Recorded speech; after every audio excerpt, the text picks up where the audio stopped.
France తిరుమలలో ఘోర విషాదం. అవి 100 కన్నుమూత. ఈ విషయాన్ని తెలియాలంటే గనక ఆ వీడియో మీరు కంప్లీట్‌గా చూడండి. అప్పుడే మీకు కంప్లీట్ ఇన్ఫర్మేషన్ ఏంటో అర్థమవుతుంది. అదే విధంగా చాలామంది వీడియో చూస్తున్నారు గానీ లైక్ అండ్ కామెంట్ చేయట్లేదు. దయచేసి లైక్ అండ్ కామెంట్ చేయండి. లైక్ అండ్ కామెంట్ చేయడం వల్ల ఈ ఇన్ఫర్మేషన్ మనం చాలా మందికి తెలియజేసేవాళ్ళం అవుతాం. అదే విధంగా చాలామంది సబ్స్క్రైబ్ చేసుకోవడం మాత్రం మర్చిపోతున్నారు. దయచేసి సబ్స్క్రైబ్ చేసుకోండి. సబ్స్క్రైబ్ చేసుకోవడం వల్ల నేను చేసే ప్రతి ఒక్క అప్డేట్ మీరు ముందుగానే పొందగలుగుతారు. ఇంక లేట్ చేయకుండా వీడియోలోకి వెళ్దాం.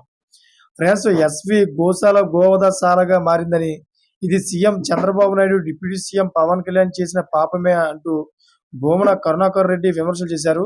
టీటీడీ ఆధ్వర్యంలో నడుస్తున్న ఎస్వి గోశాలలో గోవులు దారుణంగా చనిపోతున్నాయని, హిందూ ధర్మ పరిరక్షణ ధ్యేయం అంటున్న ఎన్డీఏ ప్రభుత్వంలో 100కు పైగా గోవులు చనిపోయాయన్నారు. అయితే టీటీడీ ఆధ్వర్యంలో నడుస్తున్న ఎస్వి గోశాలలో గత 3 నెలలుగా 100కు పైగా ఆవులు చనిపోతున్నా పట్టించుకోకుండా ఉన్నారన్నారు.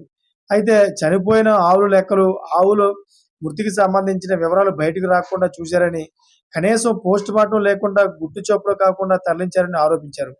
టీటీడీ గోశాలలో 3 నెలల్లో 100కు పైగా గోవులు అనుమానాస్పద స్థితిలో మరణించాయంటూ వైసీపీ నేత భూమన కరుణాకర్ రెడ్డి మీడియా ముందుకు వచ్చారు.